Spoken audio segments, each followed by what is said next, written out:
साथियों नमस्कार। आज हम बात करने वाले हैं कि IFPMS जो 3.0 है, IFMS 3.0 सॉरी, उसका जो मॉड्यूल है वो भी जारी हो गया है, उसका जो नोट है वो भी जारी हो चुका है। तो हम इसके ऊपर बात करेंगे कि इसको किस प्रकार हम एक कार्यालय के तौर पर हम कैसे इसका उपयोग करें, इसका बात करेंगे हम इस वीडियो में। तो सबसे पहले हम जो मॉड्यूल जारी हुआ है उसके बारे में हम बात कर लेते हैं।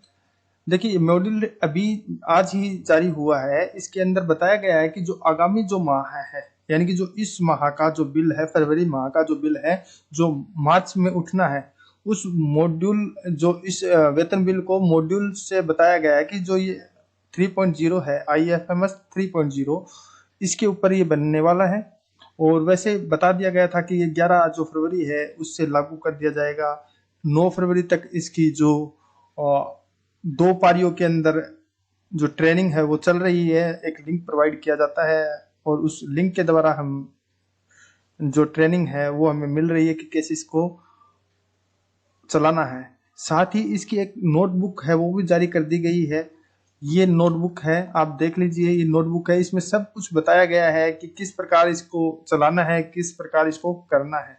तो उससे पहले हम इस मॉड्यूल के बारे में बता देते हैं। ये मॉड्यूल में बताया गया है कि पहला बात तो ये है कि जो फरवरी का जो बिल है वो मार्च के अंदर जो पेड होगा वो इसी के ऊपर बनने वाला है।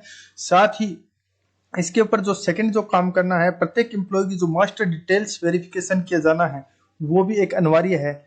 तो एम्प्लॉय वेरिफिकेशन के बिना किसी भी एम्प्लॉय का वेतन नहीं बनाया जा सकता है, ये इसमें सेकंड बात बताई गई है। जो थर्ड जो बात है वो है कि वर्तमान में एम्प्लॉय डेटा IFMS मॉड्यूल पर प्रदर्शित नहीं हो रहा है। इसका मतलब आपका जो IFMS 3.0 है वो नहीं चल रहा है। इसका कारण है कि आपने अभी तक HOD से मैपिंग नहीं करवाई है। सबसे पहला काम है कि आप जिस डिपार्टमेंट के हो उस डिपार्टमेंट के जो हेड ऑफ यानी HOD है, आप उसको मेल करें, उस एक लेटर लिखें। उस लेटर में आपको लिखना, जैसे आप एजुकेशन के हैं तो एजुकेशन के जो डायरेक्ट जो HOD है उनको आपको लेटर लिखना है। आप सभी अपनी अपनी जो आपकी जो खुद की जो स्वयं की जो HOD है उसको आपको लिखना है। ये एक केस देखा जा रहा था कि उसमें जो एक मेल आईडी बताई गई है, आप उस पर मेल भेज रहे हो, उस पर मेल नहीं भेजना है। आपको मेल आपकी HOD ही मैपिंग करेगी। HOD को आप लेटर लिखोगे, आप कार्यालय अध्यक्ष उसको एक लेटर लिखेगा मैपिंग कराने के लिए। उसमें आपको आपका नाम, आपकी एम्प्लॉय आईडी, आपकी SSO आईडी और आपके मोबाइल नंबर और जो भी महत्वपूर्ण है वो आपको उसमें बताकर उसमें मेल करवाना है कि HOD मैपिंग की जानी, यानी IFMS की जो ये है IFMS 3.0 की मैपिंग करवानी है। और आपका डेजिग्नेशन भी ही महत्वपूर्ण है कि आप उसमें डेजिग्नेशन जरूर लिखें, आपका जो पद है वो भी लिखें। इसके बाद आपको मेल करनी है आप HOD के पास। फिर आपका जो SSO आईडी है वो IFMS पर प्रदर्शित हो पाएगी, यानी कि ये बताया गया है।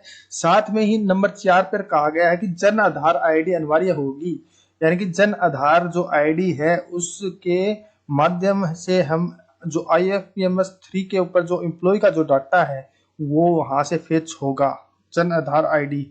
तो प्रत्येक एम्प्लॉय की जन आधार आईडी है वो अनिवार्य होगी और साथ ही उसकी एक फोटो 1 MB की अपलोड होना अनिवार्य है, ये इसके अंदर बताया गया है। साथ ही एम्प्लॉय रजिस्ट्रेशन टैब से ही नए एम्प्लॉय को डिटेल्स पूर्व पे मैनेजर के भांति ही कार्मिक के मास्टर डेटा इंदराज किए जा सकते हैं।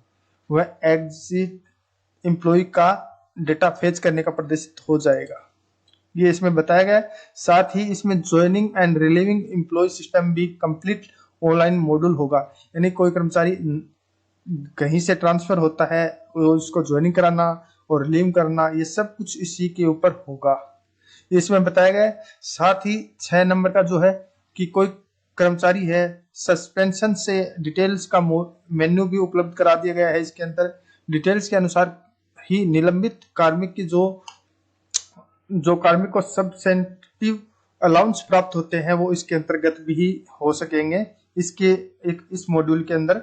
साथ ही जो 7 नंबर का जो पैरा है वो बताता है कि जो IFMS जो 3 है ये एकदम एटिज है जो पे मैनेजर है उसी के जो कुछ मेन्यू है, जैसे ग्रुप ऐड है, ग्रुप शिफ्टिंग है, एलोकेशन, डीलोकेशन, जो पोस्ट डेजिग्नेशंस, ये मैनेजमेंट एंड एम्प्लॉय पे डिटेल्स, अपडेशन, बिल पेमेंट्स, अन्य रिपोर्ट व प्रोसेसिंग के विकल्प पूर्व पे मैनेजर के अनुसार ही यूजर फ्रेंडली मोड पर रहेंगे। यानी कि ये इस पर भी उस सेम एट इज ही ऑप्शन मिलेंगे आपको। और जो इसके से संबंधित जो विस्तृत ट्रेनिंग का मॉड्यूल्स है वो आपके पास आ चुका है। तो ये एक मॉड्यूल है, ये जारी हो चुका है। देखिए इसके अंदर सब कुछ हमें बताया गया है।